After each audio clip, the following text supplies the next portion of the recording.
আসসালামু আলাইকুম প্রিয় শিক্ষার্থীরা, তোমাদের অষ্টম শ্রেণীর অর্ধবার্ষিকী পরীক্ষার রুটিন পরিবর্তন হয়েছে।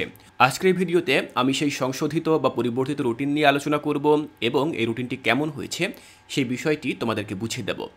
তো প্রথমেই আমরা রুটিনটি দেখে নিচ্ছি এবং শুরুতে যে কথাটি বলবো সেটি হচ্ছে যে কী কারণে তোমাদের এই রুটিনটি পরিবর্তন হয়েছে।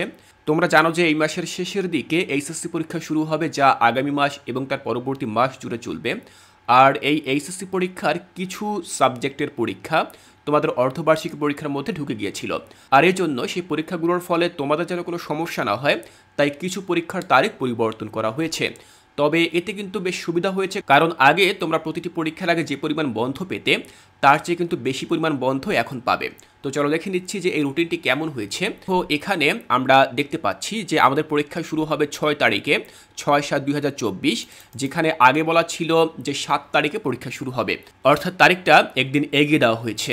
তো যথারীতি 6/7/2024 জীবন ও জীবিকা দিয়ে পরীক্ষা শুরু হবে। এরপরে 8/7/2024 স্বাস্থ্য সুরক্ষা পরীক্ষা শুরু হবে। এরপরে 10/7/2024 ধর্ম পরীক্ষা হবে। তারপরে দেখো 13/7/2024 শিল্প ও সংস্কৃতি পরীক্ষা শুরু হবে।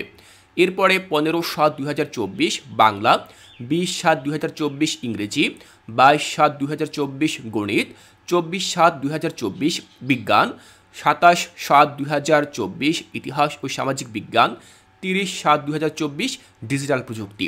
তো শিক্ষার্থীরা, তোমরা এখান থেকে দেখে নিলে যে 6 তারিখ অর্থাৎ 6 জুলাই পরীক্ষা শুরু হচ্ছে এবং 30 জুলাই পরীক্ষা শেষ হবে।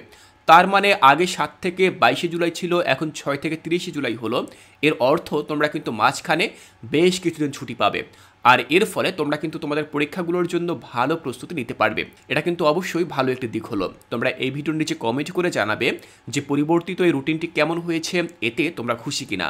শিক্ষার্থীরা, তোমাদের অর্ধবার্ষিকী মূল্যায়নের সকল পরীক্ষা প্রস্তুতি কিন্তু কোর্স টিকায় প্রকাশ করা হবে, তাই তোমরা অবশ্যই কোর্স টিকা চ্যানেলের সাথেই থাকবে।